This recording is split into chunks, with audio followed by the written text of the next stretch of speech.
Hey guys, and welcome back to the Hobby Dude 007 channel. Well, Amanda and I are starting another awesome day with Squad Room out in eastern North Carolina. Thank goodness for a great breeze this morning. Before we left, I threw together a little kit review video, so enjoy. Thanks, guys.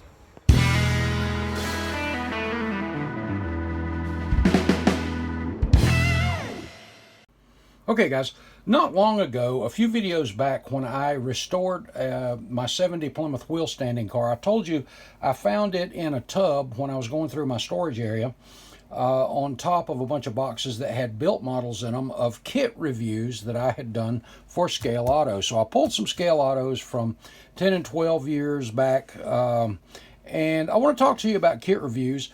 Model Cars Magazine does an outstanding job. They've always done kit reviews as well.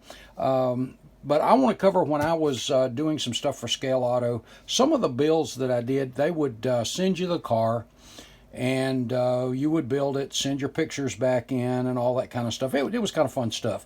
But I want to share with you a little bit about this. This is Scale Auto Magazine from December 2012. You can see there.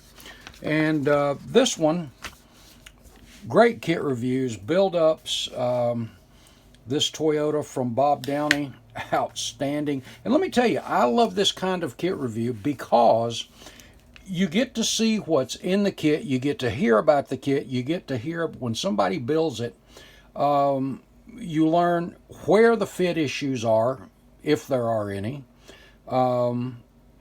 Mold lines, mold seams, updates and upgrades to a repop on a kit, things like that.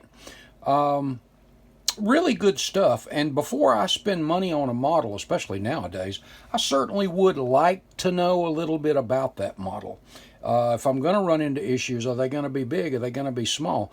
The biggest problem for me to do kit reviews was always they had to be straight out of the box, because that's how you find out fit issues, that kind of stuff, alignment, all that. And y'all know me, and you've heard me talk about, man, I've got to add detail. I've got to add wiring. I've got to. So it was always the hardest part for me. The great thing is there are a few kits that I went back, got a second kit, and detailed. And there are a few of these that I actually went back and detailed them. After the review and the pictures were done. But these old kit reviews, great stuff. Clay Kemp used to do a number of them as well, and I know it's hard for Clay to do something out of box as it is for me to do it. But I tell you what, when it came to any kind of exotic cars,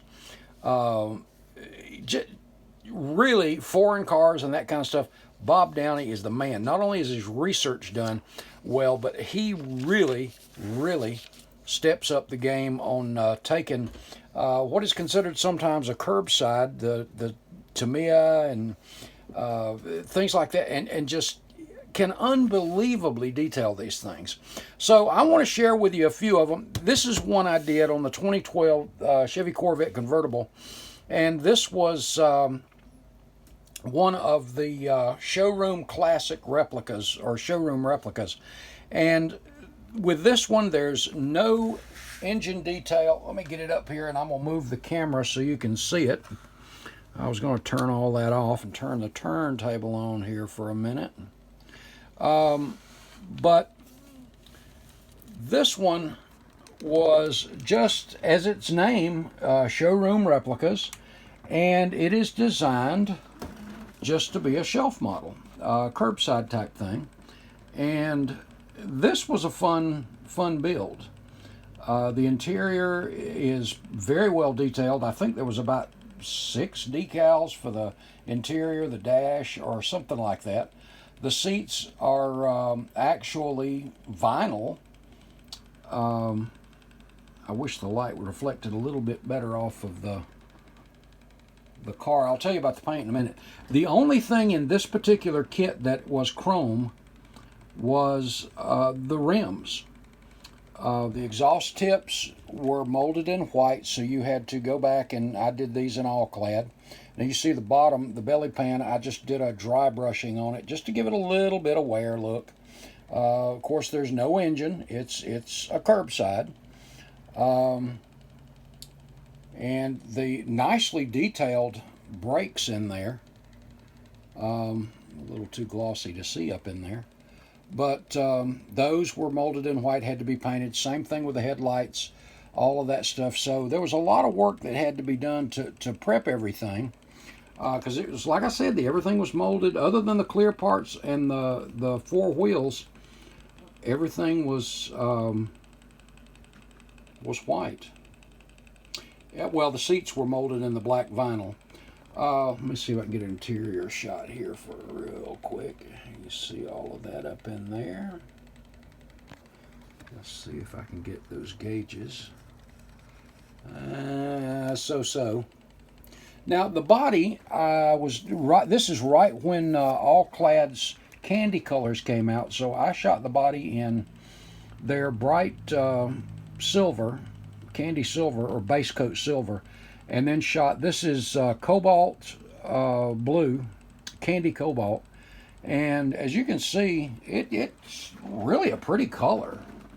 I wish I'd have gone a different color in the interior, but as far as the fit on this kit goes, it was awesome. It fell together very, very, very nicely. The door panels have a ton of detail on them. The floor pan, a little blank, but the dash makes up for that. Or excuse me, the console makes up for that. But let me get down here about a level here.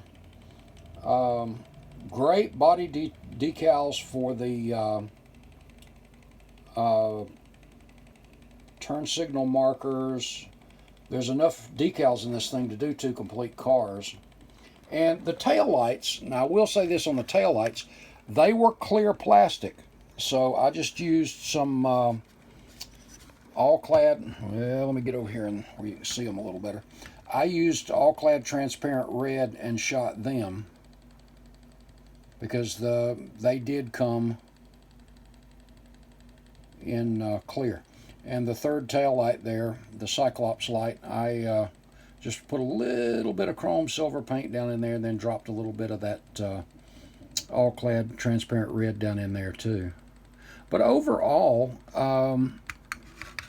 for a shelf model, it's really a good kit, and I would recommend it. And that's another good thing about these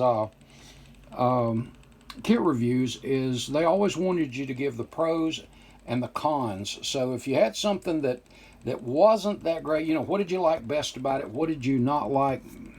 That blue really shows up dust too. About it, you know, tell us what your feeling about it is. And you know, I've bought and not bought kits based on some of what the reviews have been on them. Fit placement, that kind of stuff. So this is the 2012 Chevy Corvette convertible, and this again is the showroom replicas from AMT, 25th scale. And let's take a look at another one real quick. Okay, so this is the 1982 Monogram 1/24th scale Corvette Classic Cruiser is what they called it. And this one I kind of enjoyed building. I've got mixed emotions about the body style. I kind of like it. But there's a few things on it I definitely would have changed. But again, this is straight out of the box. As tough as that is. I'll talk about the paint in just a minute, but the overall fit of this one was pretty good. I love the side pipes. Always been a fan of side pipes. One of the things I really didn't care for is the windows are tinted.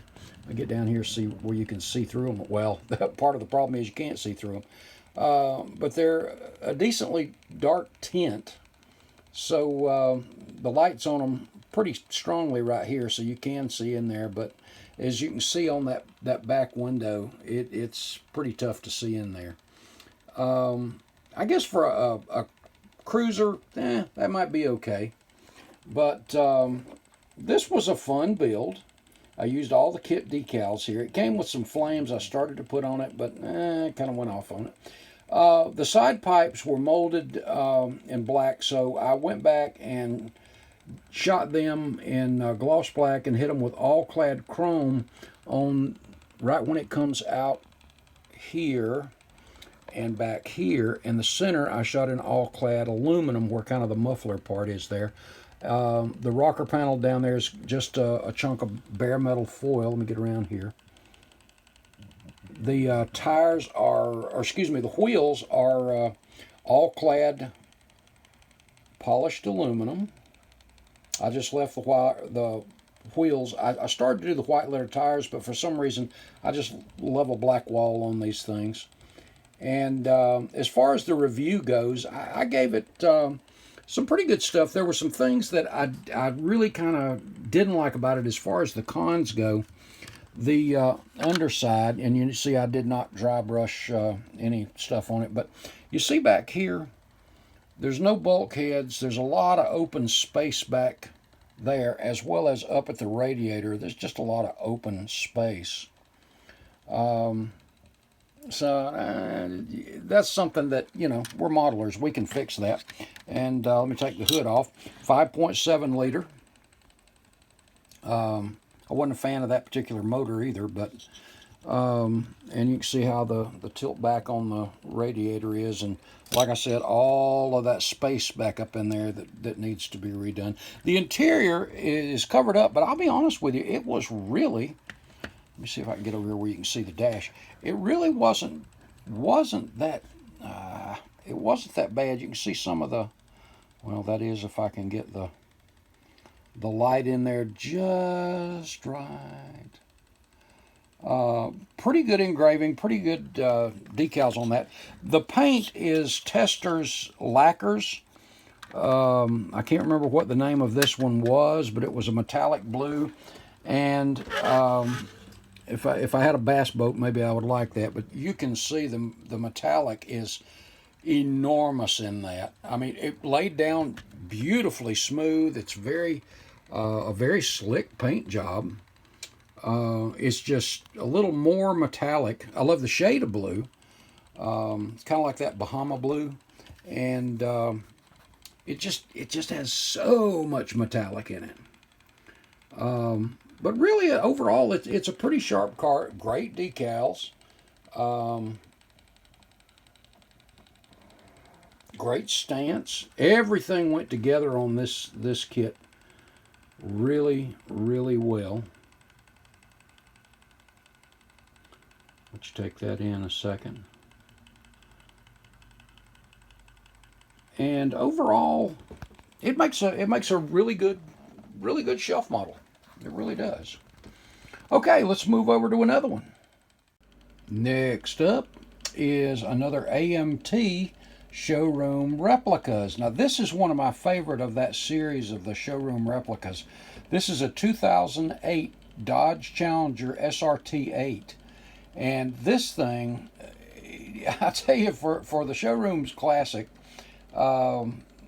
it just was really a fun build, but mostly there were a few things that the chrome looked toyish, so I stripped that down. And let me get over here where you can see the wheels.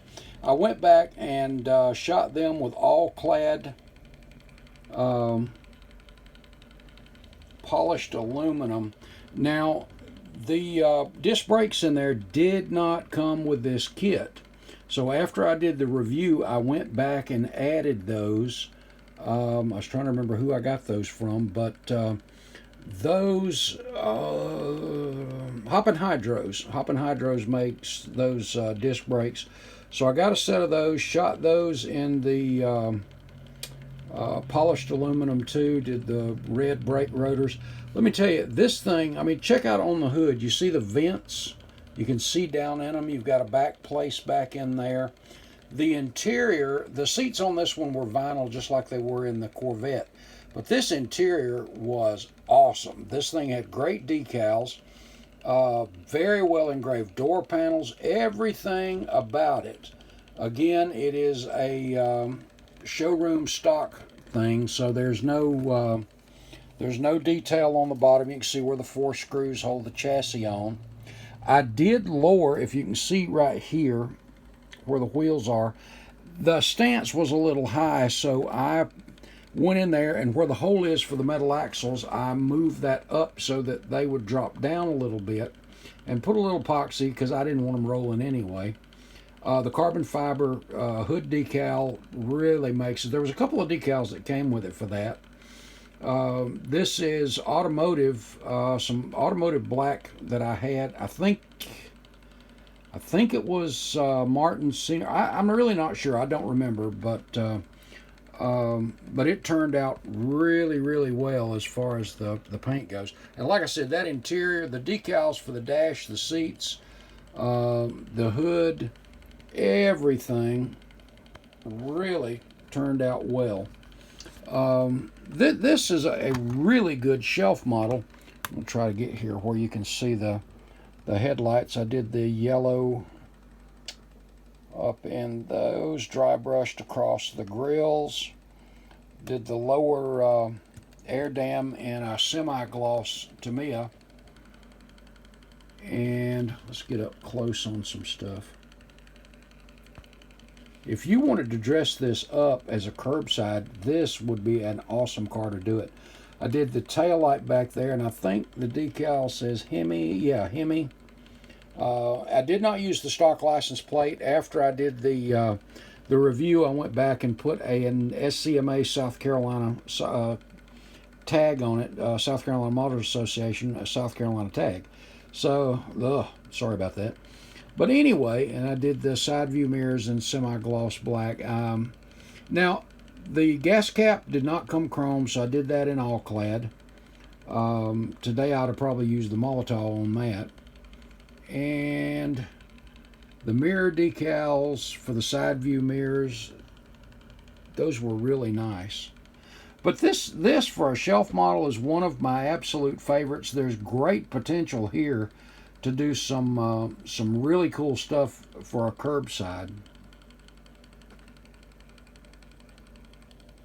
And it's hard to beat a really well painted black car. I've always loved those. My uncle, when he drag raced, his drag race cars were always black, and they just were they were really tough. But again, this is a Showroom's Classic AMT 125th 2008 Dodge Challenger SRT8. And like I said, of that series, this was really my favorite car. Okay, I think we'll share one more that's another one like this that I modified, but it's a snap together. Stick around. Okay guys, this one is a Revell Wheels of Fire snap together.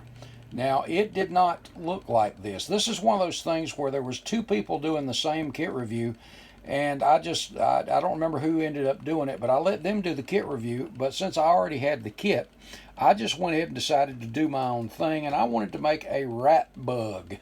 So, or something different. So you can see I removed a lot of the moldings, put it in the front and rear bumpers, so they're usually separate pieces on here. The interior in this kit's actually not that bad. I used a little bit of, I don't know if you can see the carpeting type stuff, the felt in the for the package shelf back there. Like I said, the interior is not that bad. The chassis, I did a little painting and dry brushing. You can see the screws holding it together. A little bit of dry brushing and painting on it. You see the photo etch grill and air dam there. Cleaned all of that out and added that. Frenched the headlights just a touch, set them back just a little bit. And on the rear, the exhaust ports are actually a model car garage item, and they have the little, see if I can get where you can see them. See the rivets that go around there, the screws, and then just some K&S tubing that sticks out through the body there. That is a really good little kit there. And I put a California tag on it because I thought this is like something I would see when I was back in California. Also some model car garage, or it might have been Detail Master. Some custom door handles And let's talk about the wheels a minute. I decided not to go with the stock wheels and tires, so I took a set of Steelies out of the parts box and grabbed a set of the AMT parts pack white walls, and I modified the suspension so that they would sit down and tuck a little bit up in the fenders, so it gave it a little bit of a low. It could be lower, but it gave it a little bit. It was low of a stance as it'll go, and that's even modifying the inside fender wells a little bit. But the wheels are painted with all-clad bright silver base for the candy, and that is the candy orange that's painted over that. But I just thought I wanted something cool, and when the new Bug came out, I thought, you know what, that would be a cool thing to do, so I actually did. So a really fun build, something unique. As I'm looking at it right now, I'm thinking, you know what, that dome on that thing, I wonder if you could chop this thing very easily. But I don't need to be thinking about other stuff like that. But anyway, nice stance. It went together really, really well. And of course, it is a snap together kit. So the Wheels of Fire Revell snap together series. And that's where this came from. But I really thought the pipes out the back really made it look cool anyway. Okay, guys, so that's the Bug, the rat bug. And you know what? I think I will share one more with you, so stick around here a second. Let me reset. Okay, guys, wrapping it up for today, I want to go back to one of the reviews I did on the Monogram Revell 1970 Plymouth Roadrunner, and most of you know that my all-time favorite of the petty cars is the 70 and 71 Roadrunners, the flat nose, and this is the 70 Roadrunner, and this one is painted in Plum Crazy. That's one of the Chrysler colors, and I did a little overspray on the bottom like the factory did, and then there's a look at that 446 pack. Let me get the model up here, and let's go over it real quick too. And I didn't pull out all the magazines. That one just happened to be on there with don't know, watch me drop it. That happened to be on in the same magazine as with that first Corvette. And this, again, is one of my favorites. Almost looks blue on camera, but let me get one of the lights down here a little bit. But this is Plum Crazy with, back then the white interior was really a big thing. The black carpet but let's see if we can get a look in there. Yeah, the black carpet and the dash. And you know, for the age of this kit, the detail on it is really good. And surprisingly, this kit, for its age, didn't have that much as far as mold lines and issues. You get a look at the wheels. We'll take another look at the engine here in a minute. 1970 Roadrunner.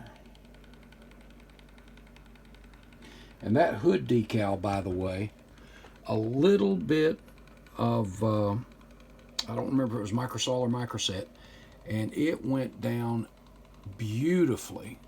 Good semi-gloss color on it.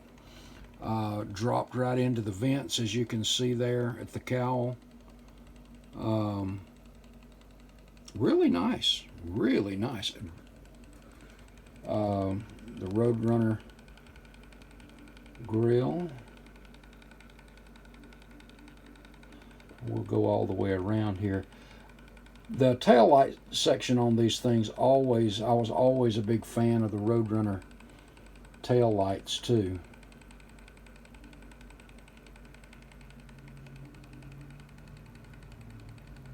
You notice the Roadrunner stripe across the back. I did that one in white instead of black. I've seen one like that before. It had the black stripe on the hood and then the white stripe. I think it was the Hemi orange color one. A lot of chrome on these things, but the bare metal foil, you see, there's nothing standing out, and this is all bare metal foil. Today I'd probably do the Molotov, and I don't know, I enjoy the bare metal foil, but looks really good. Let me get my little thing here to raise the hood, and I might have to turn this off. Hold on a minute. Yeah. And this one, the hood raises, but it's hard to, well, okay.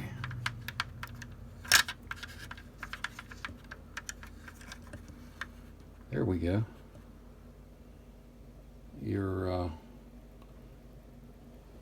bottle. And again, this thing is screaming for some wires and some details.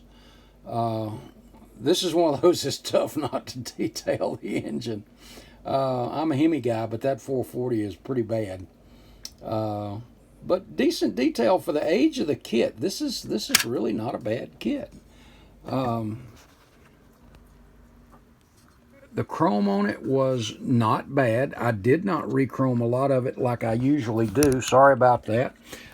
Because a lot of the kit chrome looks a little toyish. This looked really to scale pretty good. So this is one that I did not go back and redo all the chrome on. But this thing is just among my favorites. And you know, if I would have ordered one back in the day, the more I look at this, I might have gone with that Plum or the Hemi. And of course, y'all know that I really, really do like the green, so the Sublime. So I don't know, but after shooting this on here, and that's Model Car World, by the way, and I know Matt Inman at Model Car Videos raves about the paint too, and I can't rave enough about the quality of that paint. Now this is lacquer, this is not the enamel, but check out that reflection in it. And I really didn't do this because this was for a kit review. It wasn't a for competition or anything like that. But as you can see, this thing is just really, really a great paint job. And just such a great color. I just wish it didn't look blue on camera. Well, it does to me anyway. Now, y'all may be seeing purple. But Plum Crazy 1970 Plymouth Roadrunner. Wow. Say that backwards with me. Wow. Roadrunner. Okay, guys. Well, I'm going to wrap it up with this one. As I said, I have a lot of other kit review cars in that box. I just wanted to grab these real quick and share them with you while Amanda and I are out of town. We've got another booking since then, so I really want to get back to the workbench. I'm starting to have a few withdrawals. I was telling somebody on the last video, so I need a fix. So that may mean finding a hobby shop or finding someplace and seeing if I can just find some glue or something to sniff. Y'all know better than that. I think I've had enough. But, guys, thanks for tagging along and looking back in time with me here on these things. I hope you've enjoyed it, and look forward to doing another one. And God bless. Hope y'all have an awesome week, and we will see you in the next video. Thanks, guys.